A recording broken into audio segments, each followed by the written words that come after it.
dañuy jàpp ne typical suuf lañ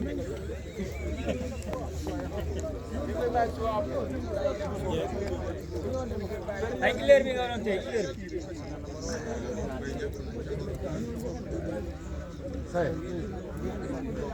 c'est bon. tur bi Djibi Soumaré laa tudd. waaw lan nga. nekk baykat nekk fii ci gàddaay waruwaay Malika. waaw tey lan moo waral tey seen génn bi yéen baykat yi. lu waral suñu génn ñun baykat yi dañoo yónnee ay sommation nañu ci mardi bi tey nañ fi jóge sinon kon ndaraan yi daa ñëw jëlee ñu fi. ku leen yónni sommation yi. nguur gi la daal diggante sous préfet bi. sous préfet bu fan. sous préfet bu yëmbal.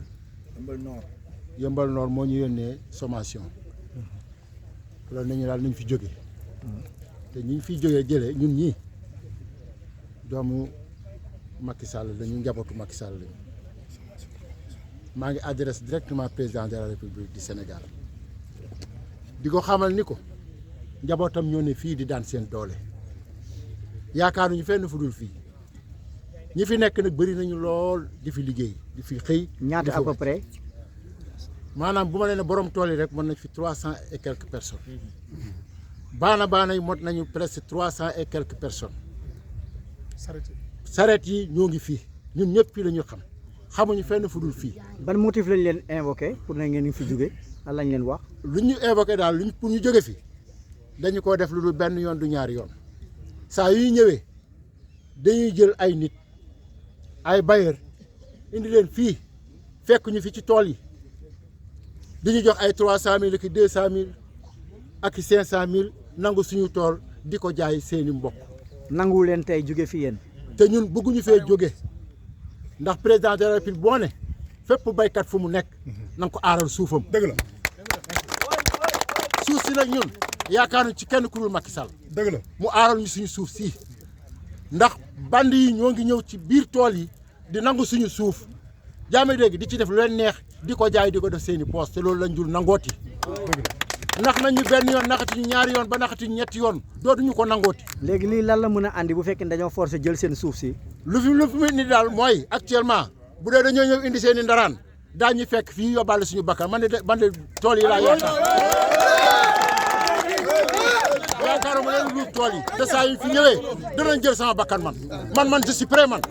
nous sommes tous prêts. pare naa xam nga ku parewul waaye man pare naa man pare naa bés bu ñu indee ndaraan danaa taxaw ndaraan bi man balaa moo laal sama tool man lay jëkk laal loolu moom pare naa kon ndax ci laa yaakaar bés bu ñu ko jëlee torox naa te ma comme ci laa yaakaar ñi ñëpp ci lañu yaakaar ñu bëgg koo jël duñ ko nangooti tey duñ ko nangooti ëllëg monsieur Macky Sall président de la République du Sénégal yaa ñu jabote walluñu sa gaa yi sonal nañ ñu buñ jógee ci préfet ñoo ngi ci maire jël suuf si séddoo ko jël nañ fi 23 hectares jël nañ fi 9 hectares Jambaka jël na fi 9 hectares Yëmbal Nord jël fi 23 hectares Seyam jël fi 3 hectares ñoom ñëpp ñoo ngi ñëw di séddoo suuf si te ñun ñoo fi yàgg bandi yi bañ fiy nekk ñu doon xeex ak bandi yi ñu doon xeex ak agresseurs yi ñoo defar suuf si ba mu mokk ñu dem di ko jël.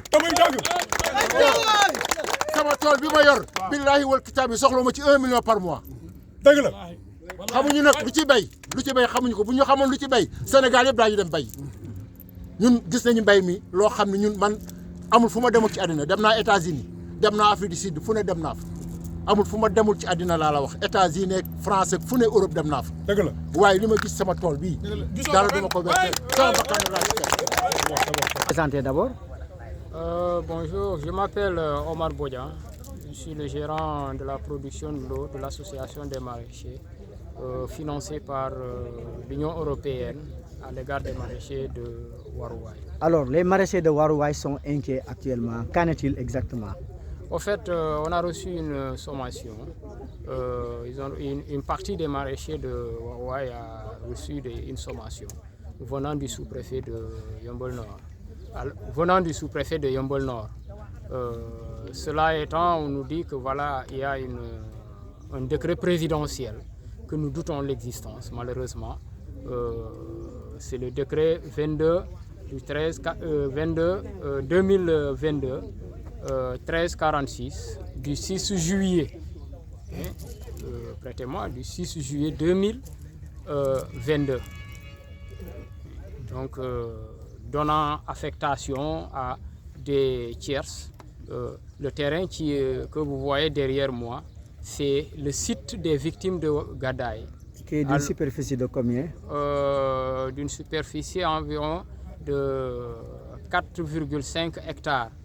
Alors là, on nous dit que le site, non seulement on l'a affecté après jugement du tribunal, on l'a affecté aux victimes.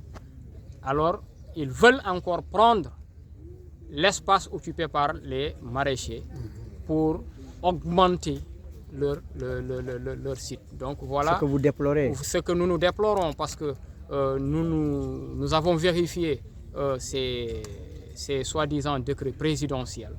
Alors on n'a pas eu un retour favorable. Nous supposons tout simplement que cela ne tient pas à une véracité soutenable. Alors, vous vous opposez à cette décision? Nous nous opposons à cette décision parce que tout simplement, nous n'avons pas une bonne information. Et l'information qu'on nous a donnée, on a essayé de le vérifier en lieu indiqué. On a trouvé que le document n'existe pas. Alors, qu'est-ce que vous dites aux autorités étatiques, notamment le président de la République? Nous souhaitons que le président Macky Sall fasse régner quand même l'ordre dans l'orientation de ses programmes. Que le président de la République, on l'a élu. Moi-même, en tant que politicien, j'ai battu campagne pour le président Macky Sall. J'ai battu campagne pour le président Macky Sall, pour son programme, et particulièrement son programme agricole. Alors, aujourd'hui, si je viens mettre le minimum d'investissement, le peu d'investissement que j'ai, je le mets dans l'agriculture, alors je souhaiterais que les autres en fassent autant. Mais si des gens qui ont la confiance du président Macky Sall essaient de détruire nos investissements, vraiment c'est malheureux. Et vous êtes prêts à y faire face? Nous sommes prêts à y faire face et nous demandons d'abord préalablement au président d'intervenir parce que nous sommes persuadés que ce n'est pas le président de la République. Ou si c'est le président de la République, il n'a pas la bonne information. Parce que s'il avait la bonne information, je suis sûr et certain, le président Macky Sall prendra les dispositions pour nous aider plutôt que les étrangers nous aident. Et actuellement, cela risque, si ce décret passe, vous risquez d'avoir beaucoup de chômeurs ici. Vous voyez, le dernier enregistrement qu'on a enregistré, il y a moins de 3 mois, on a compté 397 maraîchers. Et il y en a qui n'ont pas voulu s'inscrire sur notre liste. Hein. Ça, ce sont les emplois directs, hein? Non, employeurs et employés. Employeurs et employés. Par contre, il y a 163 producteurs. Il y a 163 producteurs.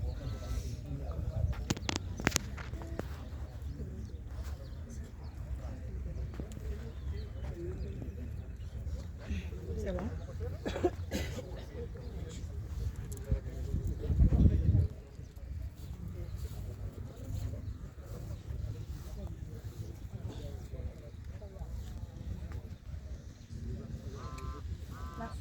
Merci à vous.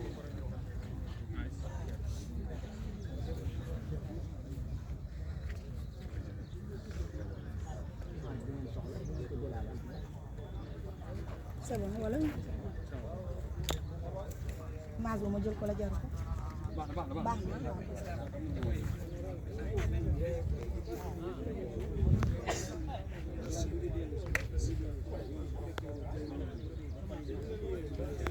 Enfin, ñu dem wala def sax banani sax ko ko yëmul ko jël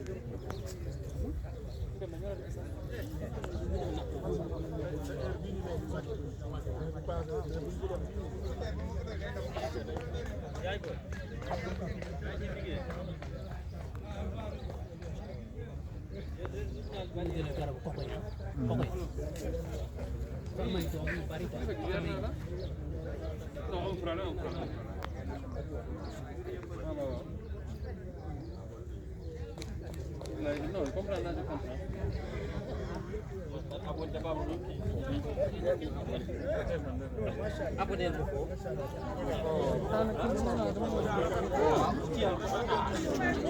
Lii ma Moustapha Diop sama doom sama xarit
Bodian day tijji beneen mooy yokk nañu agaru change moom